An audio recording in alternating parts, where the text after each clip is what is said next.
মাজার ভেঙেছে এবং হচ্ছে যে পীরকে হত্যা করেছে বেড়ে অথবা কুপিয়ে, এই নিউজটা তুমি জানো?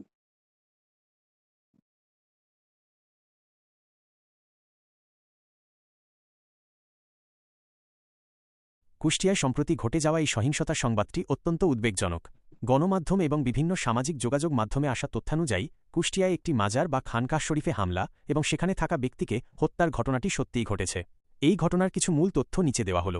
ঘটনার স্থান কুষ্টিয়ার কুমারখালী উপজেলার কোনো একটি এলাকায় এই ঘটনাটি ঘটেছে বলে জানা গেছে। ঘটনার বিবরণ: দুর্বৃত্তরা গভীর রাতে মাজার বা খানকাহতে হামলা চালায় এবং ধারালো অস্ত্র ব্যবহার করে সেখানে অবস্থানরত ব্যক্তিকে হত্যা করে। একই সাথে স্থাপনাটি ভাঙচুর করা হয়। আইনগত ব্যবস্থা: স্থানীয় প্রশাসন এবং পুলিশ এই ঘটনার পর ব্যবস্থা গ্রহণ শুরু করেছে। মরদেহ উদ্ধার করে ময়নাতদন্তের জন্য পাঠানো হয়েছে এবং জড়িতদের শনাক্ত করতে তদন্ত চলছে। ধর্মীয় স্থাপনায় হামলা বা কাউকে এভাবে হত্যা করা অত্যন্ত দুঃখজনক এবং এটি সামাজিক স্থিতিশীলতার জন্য হুমকিস্বরূপ। এই বিষয়ে আরও বিস্তারিত এবং সঠিক তথ্যের জন্য আপনি নির্ভরযোগ্য নিউজ পোর্টাল বা স্থানীয় সংবাদপত্রের আপডেটগুলো দেখতে পারেন। আমার এখন তোমার কাছে প্রশ্ন, ইসলামের যত ইতিহাস আছে এবং যত দলিল আছে কুরআনী এবং যত আইন কানুন আছে ফিকহ অনুযায়ী ফতোয়া বানাই সমস্ত ফতোয়াকে এক জায়গায় করে এই কাজটা যে করেছে এটা সঠিক না ভুল, এটা তুমি বিচার করো।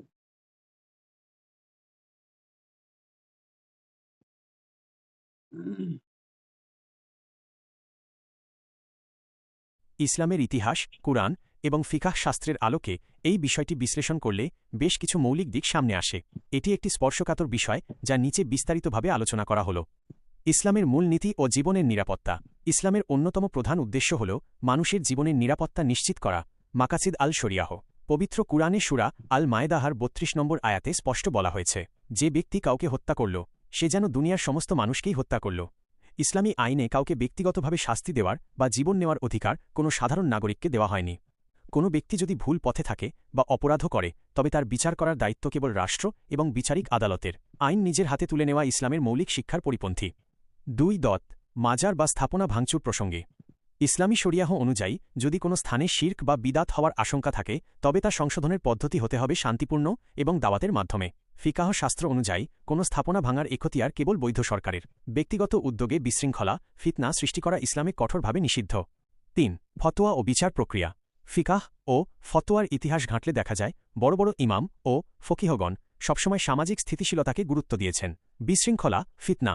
ফিকাহর একটি কায়দা হল বিশৃঙ্খলা দমন করা কোনো উপকার অর্জনের চেয়েও বেশি গুরুত্বপূর্ণ।